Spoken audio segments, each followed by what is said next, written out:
What did I hear? I know. You know that worthless senator out of Wisconsin? Al Franken? Huh? You know, if you ever want to get a laugh, go do some research as to how he became Senator Al Franken. Guy's a comedian.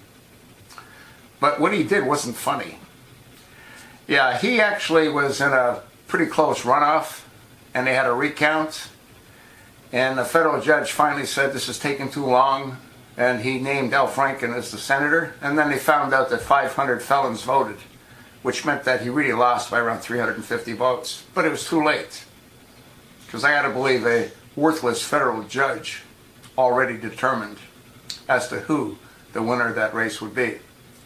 Well, it looks like Leanne Tweeden has come out, and she talked about an experience that she had with the senator before he was senator, back in 2006.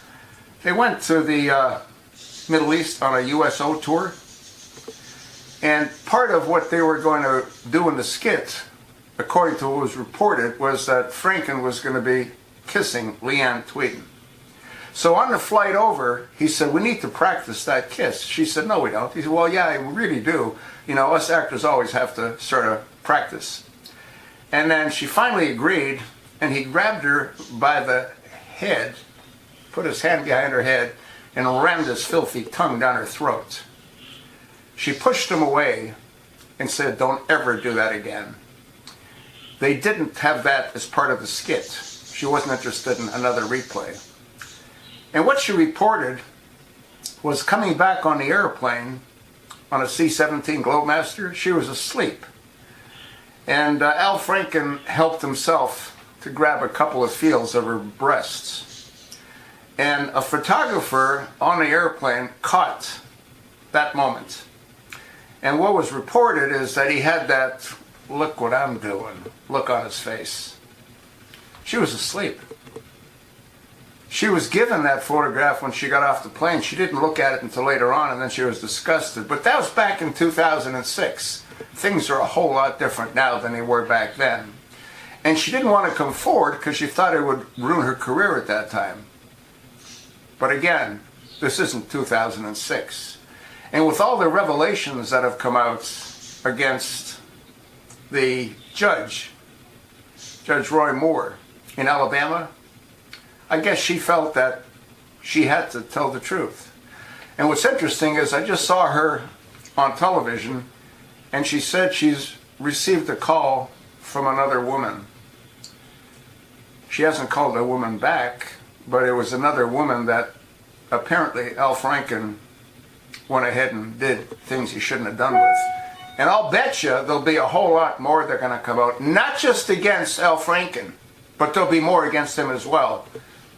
These Republicans and these senators that do these kinds of things are all going to be held accountable. I did a video yesterday, and I talked about that worthless speaker, Paul Ryan, and the lead senator in the Senate, Mitch McConnell.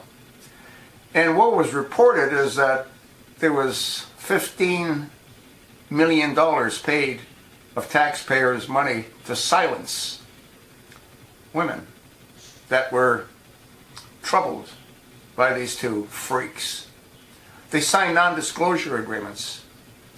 And I'm hoping that President Trump executes an executive order to negate those agreements and have them come forward and have them tell the world about that worthless speaker, Paul Ryan, and that pillowfish, Mitch McConnell.